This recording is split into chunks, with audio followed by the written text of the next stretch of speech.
मधुमतीला 2 मुलं होती, अजय आणि विजय. अजयचं लग्न प्रज्ञाशी झालं होतं आणि विजयचं संध्याशी. प्रज्ञा घरातली मोठी सून असल्याची सगळी कर्तव्य पार पाडत होती, पण तरीही नेहमी प्रज्ञाचा अपमान होत असे, कारण ती शिकलेली नव्हती. मधुमती, तुझी मोठी सून तर खूप चविष्ट जेवण बनवते. फक्त जेवणच बनवते, बाकी काहीच तिला जमत नाही. म्हणजे काय? आता काय सांगू, माझी मोठी सून अडाणी. काही वाचायला सांगितलं तर हिला कापर भरत. ही तर अशीच आहे. तू सोड. माझ्या लहान सुनेला भेट, संध्या. ग्रॅज्युएट आहे आणि नोकरीही करते. चांगलंय. मालतीला वाटत होतं की मधुमती उघडपणे प्रज्ञाची निंदा करत होती. एक दिवस काय झालं, अजय आणि विजय घरी आले. ते दोघं खूप टेन्शन मध्ये होते. काय झालं? तुम्हा दोघांची तोंड का पडली आहेत? नगरपालिकेची नोटीस आली आहे की आपलं घर अनधिकृत आहे आणि लवकरच ते आपलं घर तोडणार आहेत. आपण तर कित्येक वर्ष इथे राहतो, मग हे इलिगल कसं असेल? माहिती नाही आई, काहीच कळत नाहीये. आणि मग तेव्हापासून अजय विजयच्या कोर्टाच्या फेऱ्या सुरू झाल्या. काही महिने लोटले. शेवटी कोर्टाने निर्णय सुनावला. तुमचे घर अनधिकृत आहे आणि नगरपालिका लवकरच ते तोडून टाकेल. हे ऐकताच मधुमतीच्या पायाखालची जमीन सरकली. घरातले सगळे काळजीत पडले आणि दुसऱ्याच दिवशी विजय अजयकडे आला. दादा, मला कंपनीकडून एक फ्लॅट मिळाला आहे. ही तर खूपच चांगली गोष्ट आहे, पण फ्लॅट थोडा लहान आहे. त्यात आपण सगळे एकत्र राहू शकत नाही, म्हणून आम्ही विचार केला आहे की मी आणि संध्या शिफ्ट होतो. अजयला कळलं होतं की विजयला वेगळं व्हायचं होतं.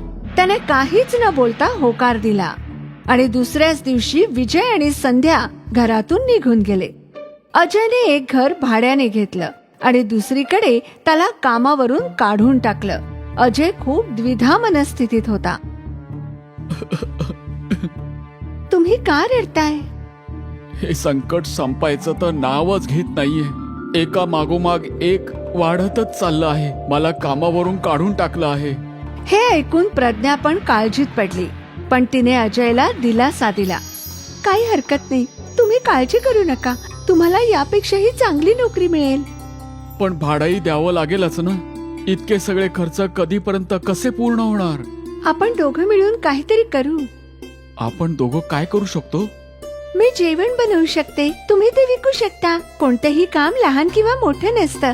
जर आपण दोघांनी मिळून प्रयत्न केले तर या संकटातून बाहेर पडू. तू बरोबर बोलत आहेस. प्रज्ञाने सगळ्या गोष्टी तिच्या सासूला सांगितल्या. तू बरोबर बोलतेस सुनबाई. कठीण प्रसंगात आपण सर्वांनी मिळून तोंड द्यायला हवं. पण आपण कोणते पदार्थ विकू शकतो? बाजारात तर सगळं आधीपासूनच विकत मिळतंय ना. आपण काही ना काही वेगळं शोधून काढू. चला बाजारात जाऊन पाहूया. प्रज्ञा अजयला तिच्यासोबत बाजारात घेऊन गेली आणि ते सगळ्या पदार्थांच्या गाड्या पाहू लागले. चाट, भेळपुरी, फ्रँकी, मॅगी, पराठे सगळे तर आधीपासूनच विकलं जात आहे. आपण या दोन्ही गोष्टी मिक्स केल्या तर? म्हणजे काय? म्हणजे तुम्ही मॅगी फ्रँकी तर खाल्लीच आहे ना?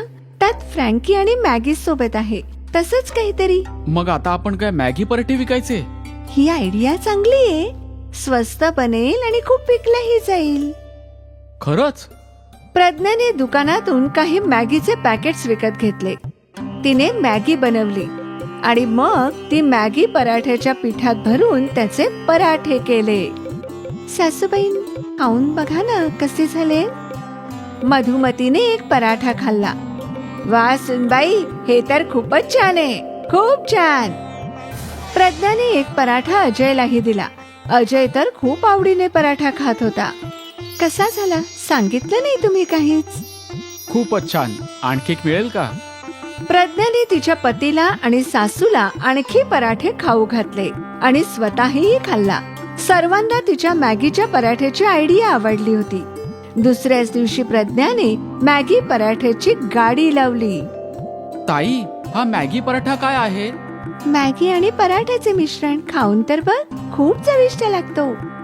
ठीक आहे, एक मॅगी पराठा द्या मग. प्रज्ञाने त्या मुलासाठी एक मॅगी पराठा केला.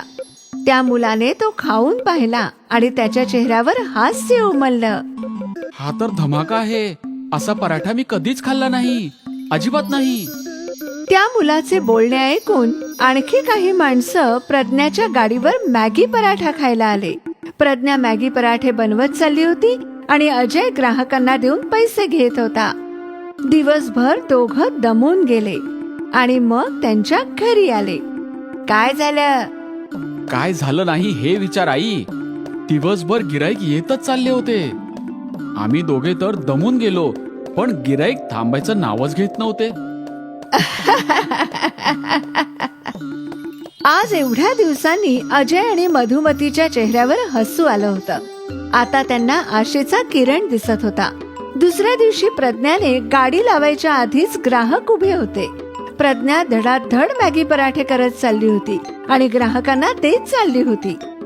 पुढे अनेक दिवस असंच चालू राहिलं. प्रज्ञा आणि अजय यांची मिळकत पाहून ते चकित झाले. आपली 1 दिवसाची कमाई माझ्या अर्ध्या महिन्याचा पगार एवढा झाल्या प्रज्ञा. वाटलंच नव्हतं मी कधी इतकं कमवू शकेन. आता तिघेही खुश होते.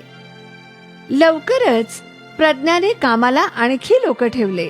ग्राहकांची संख्या वाढतच चालली होती आणि त्यांचा फायदाही वाढत होता. 6 महिन्यातच प्रज्ञा आणि अजयने नवीन घराचं डाऊन पेमेंट दिलं आणि ते त्यांच्या नवीन घरात गेले. मी नेहमी तुला कमी लेखलं, तू शिकलेली नाहीस हा विचार करून, कारण मला माहित नव्हतं की तू काय आहेस. तुझी कला आणि इच्छा शिक्षणापेक्षा मोठी आहे बाळा. तुला अजयला मदत करायची होती आणि ती तू केलीस. मला तुझा खूप अभिमान वाटतो. प्रज्ञाच्या सासूने आज पहिल्यांदा तिला मिठी मारली. हा दिवस प्रज्ञासाठी खूप महत्वाचा होता. एका भाड्याच्या घरातून स्वतःच्या घरात ते येऊन पोहोचले आणि हे सगळं प्रज्ञाच्या मॅगी पराठ्यामुळे.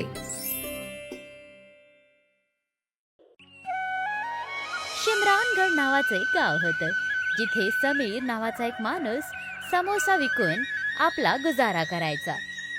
एकदम समीरच्या दुकानाच्या समोर सुयोग नावाचा एक माणूस पाणीपुरी विकायचा. अजून तुमची पाणीपुरीची दुकान कशी चालू आहे? आजकाल लवकर लोक दिसत नाहीयेत तुमच्या पाणीपुरीच्या दुकानावर. बहुतेक लोक माझ्या दुकानावरती समोसा खाण्यामध्ये व्यस्त आहेत. भाऊ समीर, तुझं दुकान तर माझ्याच समोर आहे, तर तुझ्या दुकानावर सुद्धा मला लोक दिसत नाहीयेत. तर लोक गेले कुठे? बहुतेक तुझे समोसे खाऊन त्यांचं पोट दुखत असेल. दोघे जण आपापल्या रस्त्यावर निघून जातात. काही दिवस निघून जातात आणि शहरमधून पूनम नावाची एक महिला गावामध्ये येते.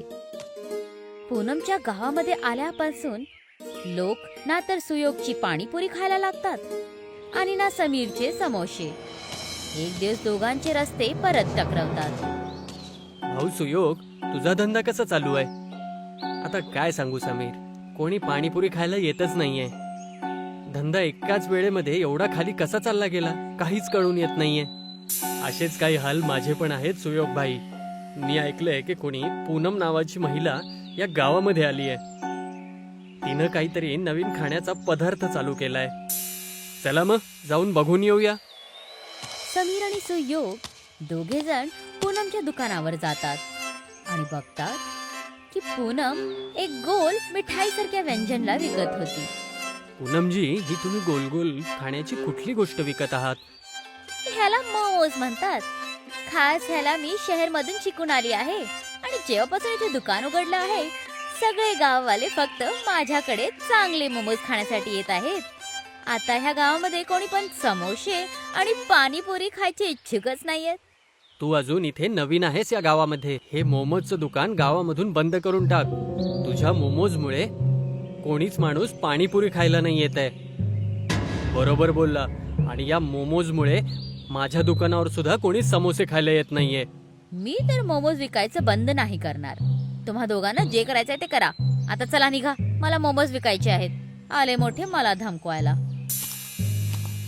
समीर आणि सुयोग तिथून निघून जातात आणि रस्त्यामध्ये थांबून एका दुसऱ्याला बोलायला लागतात. माझ्याकडे एक शक्कल आहे. जशा प्रकारे ही पूनम शहरामधून मोमोज बनायला शिकून आली आहे, तशाच प्रकारे आपण दोघं सुद्धा शहरात जाऊन काहीतरी शिकून येऊया करून. या पूनमला मजा चखवण्यासाठी आपल्या दोघांना एकत्र यावंच लागेल. काय म्हणतोस? हो, मी तुझी साथ देईल.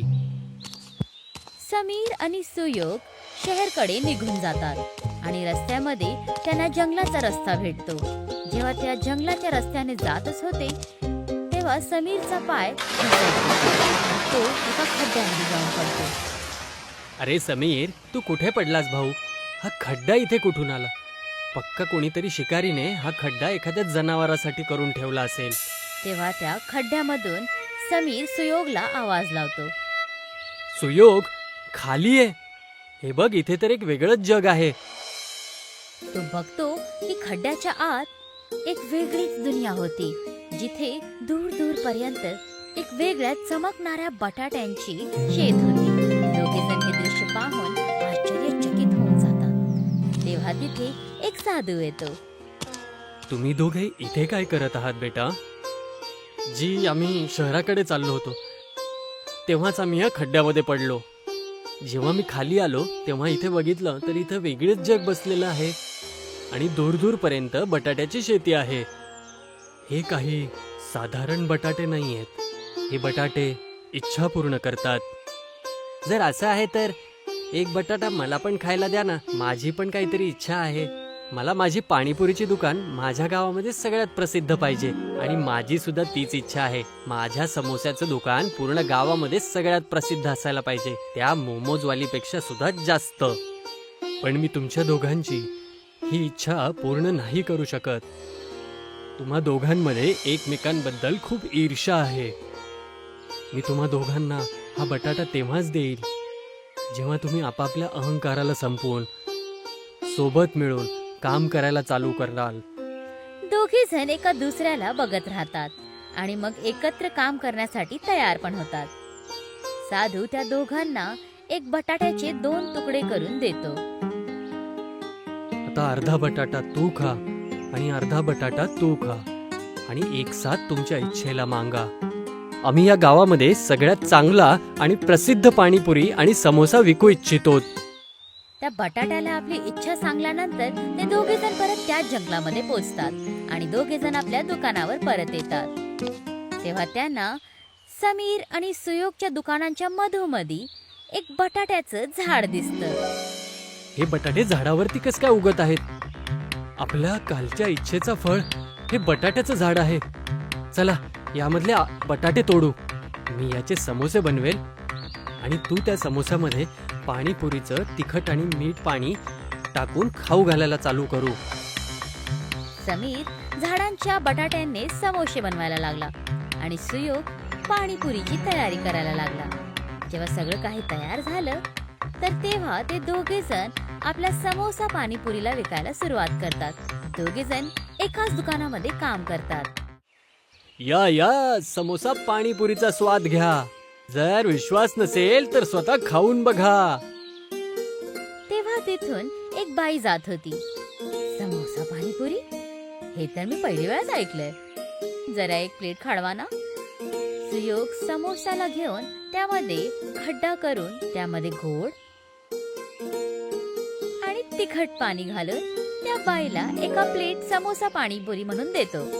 जसंच ती बाई त्या समोसा पाणीपुरीला खाते तिचा चेहरा एकदम खिलून उठतो आणि ती बोलते, मी ह्या आधी आपल्या जीवनामध्ये इतका चांगलं काहीच नाही खाल्लं. हे तर खूप जास्त स्वादिष्ट आहे.